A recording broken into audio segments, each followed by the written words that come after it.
जय माता दी भक्तों, नवरात्रि के 5वें दिन स्कंद माता की पूजा अर्चना की जाती है।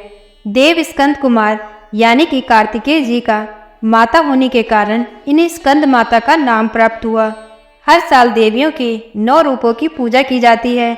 9 दिनों में प्रत्येक दिन देवी के भिन्न भिन्न स्वरूपों का वंदन किया जाता है। भक्त नवरात्रि के 9 दिनों तक व्रत धारण करते हैं।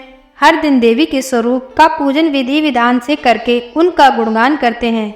इस विधि पूजन में कथा का विशेष महत्व है। कथा के बिना देवी का गुणगान करना संभव नहीं है।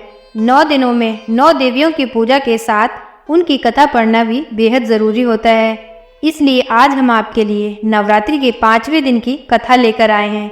नवरात्रि का 5वां दिन स्कंद माता का गुणगान है। स्कंद माता सदैव अपने भक्तों की मनोकामना की पूर्ति करती हैं। श्रद्धा भक्ति से जो भी स्कंद माता की कथा को पढ़ता है, देवी स्कंद माता उनकी हमेशा रक्षा करती हैं। 5वें दिन स्कंद माता देवी का पूजन होता है और उनकी कथा का पाठ किया जाता है। स्कंद माता की व्रत कथा। पौराणिक मान्यताओं के अनुसार तारकासुर नामक एक राक्षस था, जिसकी मृत्यु केवल शिवजी के पुत्र ही कर सकते थे। ऐसे में तब पार्वती माता ने अपने पुत्र भगवान स्कंद, यो कार्तिकेय का दूसरा नाम था, को युद्ध के लिए प्रशिक्षित करने हेतु स्कंद माता का रूप लिया। माँ स्कंद माता ने भगवान स्कंद को युद्ध के लिए प्रशिक्षित किया।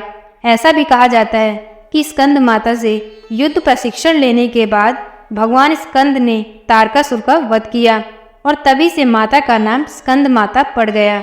नवरात्रि के 5वें दिन स्कंद माता की पूजा अर्चना की जाती है। देव स्कंद यानी कुमार कार्तिकेय जी की माता होने के कारण ही इन्हें स्कंद माता का नाम प्राप्त हुआ।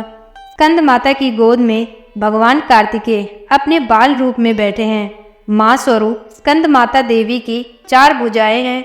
दाहिनी ऊपर भुजा में इन्होंने स्कंद देव को गोदी में ले रखा है। दाहिनी निचली भुजा में कमल का पुष्प धारण किए हुए है, जो कि ऊपर को उठा हुआ है। स्कंद माता का वर्ण पूर्ण श्वेत रंग का है। स्कंद माता की पूजा में धनुष बाण अर्पित करने का विशेष महत्व है। इन्हें सुहाग का सामान अर्पित करना चाहिए।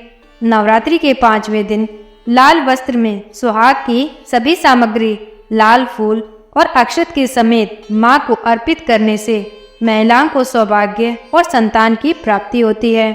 माँ की कृपा से बुद्धि का विकास होता है और ज्ञान का आशीर्वाद प्राप्त होता है। माँ की कृपा से पारिवारिक शांति भी प्राप्त होती है। माँ की आराधना से शुभता की प्राप्ति होती है। स्कंद माता को भोग स्वरूप केला अर्पित करना चाहिए। माँ को पीली वस्तुएं अति प्रिय होती हैं, इसलिए केसर डालकर खीर बनाएं और उसका भोग भी लगा सकते हैं। जो भक्त देवी स्कंद माता का भक्ति भाव से पूजन करते हैं, उसे देवी की कृपा प्राप्त होती है। देवी की कृपा से भक्त की मुराद पूरी होती है और घर में सुख शांति एवं समृद्धि रहती है तथा यह सदैव कमल के पुष्प पर विराजमान रहती हैं, जिस कारण इन्हें देवी पदासन भी कहा जाता है और साथ ही इन्हें विद्या वाहिनी दुर्गा रूप के नाम से भी जाना जाता है। देवी स्कंद माता का वाहन सिंह है। स्कंद माता सूर्य मंडल में उपस्थित अधिष्ठात्री देवी का स्वरूप है। इनकी वंदन आराधना करने से भक्तों को तेज और कांति की प्राप्ति होती है। जो भी मनुष्य एकाग्रता से पूर्ण निष्ठा के साथ देवी स्कंद माता का ध्यान करता है, उसके सभी कष्ट दूर हो जाते हैं। वह भक्त जगत के बंधनों से मुक्त होकर मोक्ष की प्राप्ति करता है। तो भक्तों, ये थी नवरात्रि के 5वें व्रत स्कंद माता की कहानी। तो आज की कहानी भक्तों आपको कैसी लगी, प्लीज़ कमेंट करके बताएं। प्लीज़ वीडियो को लाइक करें, चैनल को सब्सक्राइब करें। जय माता दी भक्तों, जय स्कंद माता की।